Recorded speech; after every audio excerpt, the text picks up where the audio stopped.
Friends and seekers of well-being, good day. I am Dr. Yang. We are here today to talk about a subject. It is a subject that is as universal as it is hidden, as natural as it is stigmatized, and as old as humanity itself.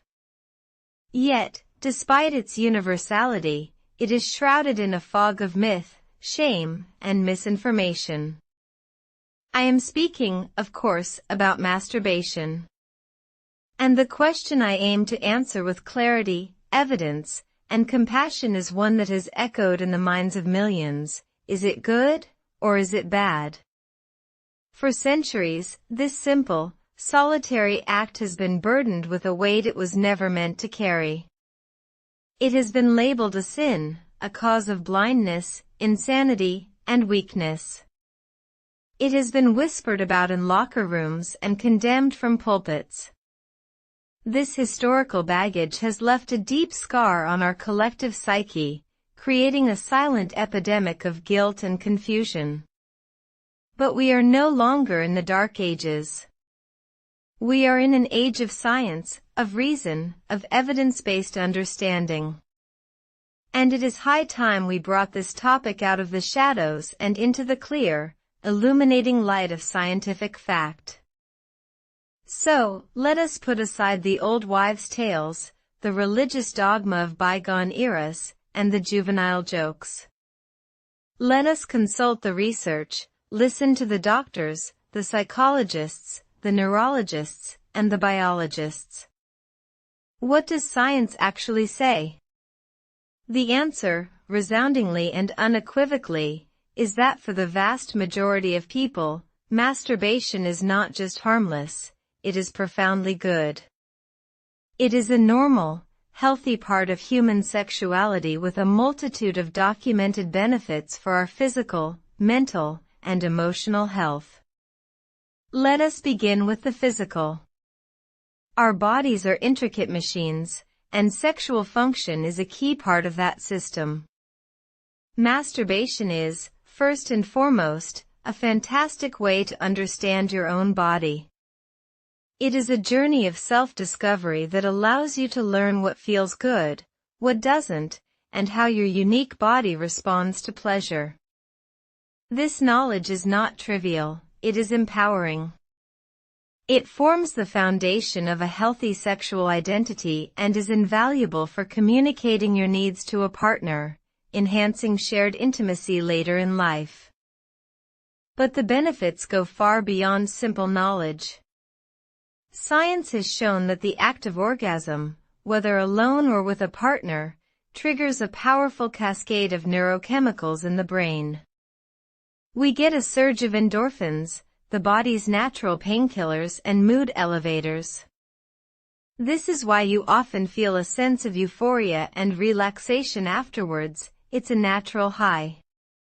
We also get a release of dopamine, the neurotransmitter associated with reward and pleasure, which reinforces positive feelings. Furthermore, orgasm stimulates the release of oxytocin, the so-called cuddle hormone, which promotes feelings of bonding, trust, and calmness, effectively reducing stress and anxiety. This biochemical cocktail has direct, tangible effects on our well-being. That release of tension can lead to better sleep.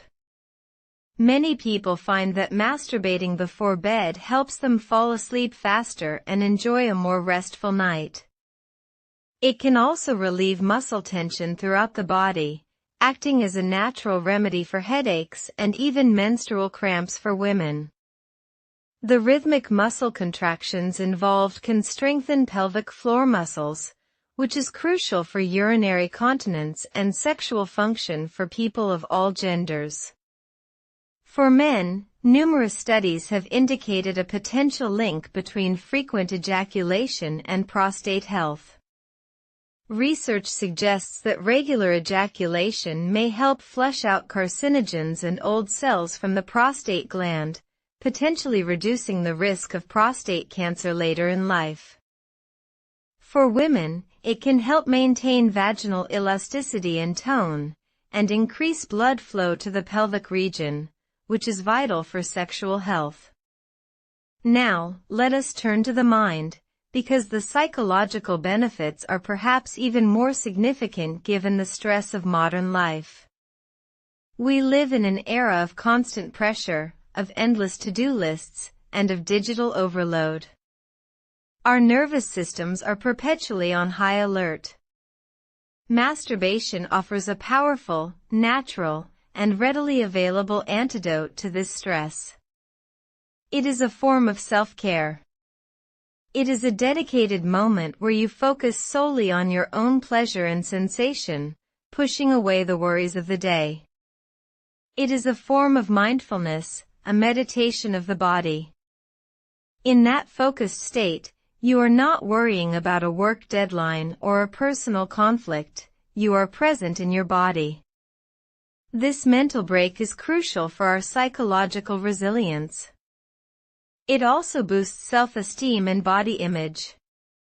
In a world that constantly tells us our bodies are not good enough, taking time to appreciate your body for the pleasure it can provide is a radical act of self-love.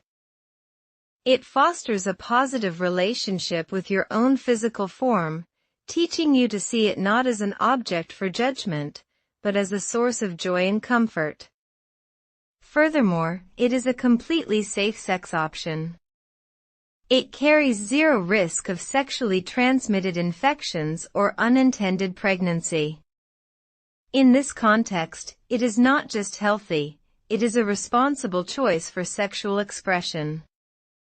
However, a truly balanced and scientific discussion must also address the potential downsides, not from myth, but from reality.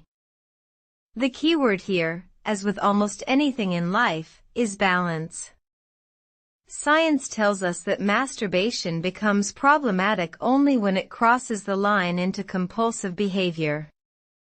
This is not about frequency. What is frequent for one person may be normal for another.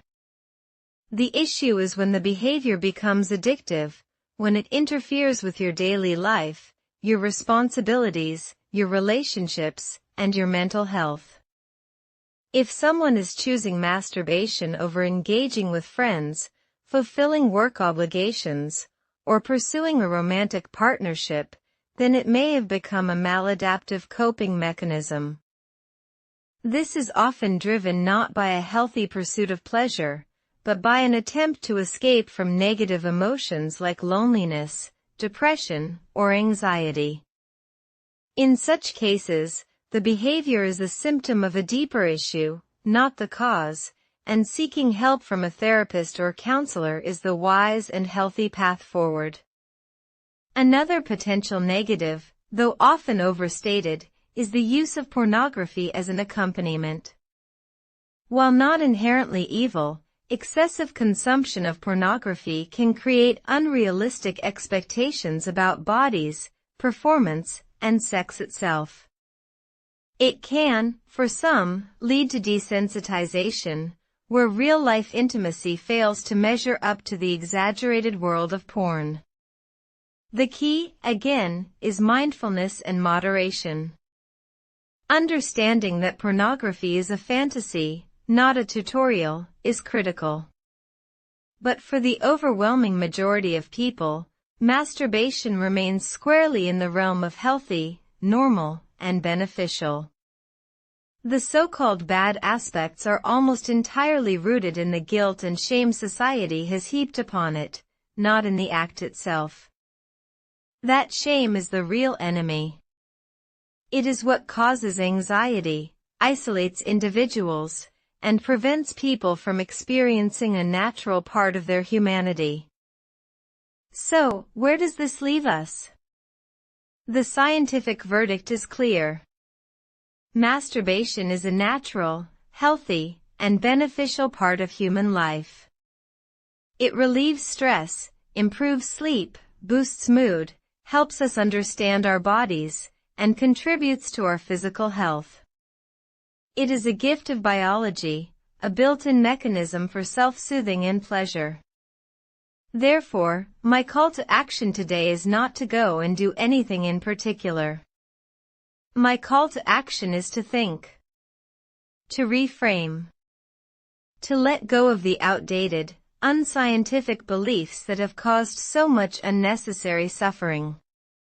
I call on you to embrace a new, evidence-based narrative of self-acceptance and bodily awareness.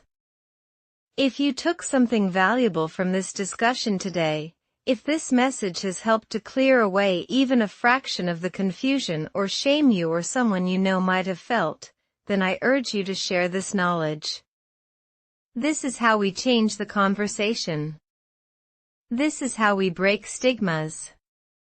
We do it with science, with compassion, and with open dialogue.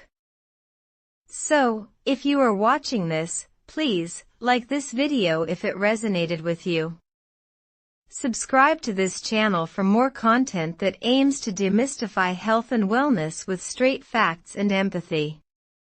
And most importantly, share this message. Share it with a friend, a partner, or your children when they are of an appropriate age.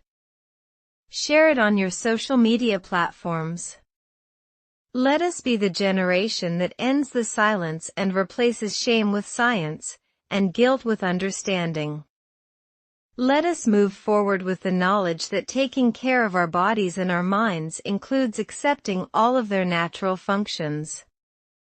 Let us celebrate a practice that is, according to the overwhelming weight of scientific evidence, not just good, but great for our health. Thank you.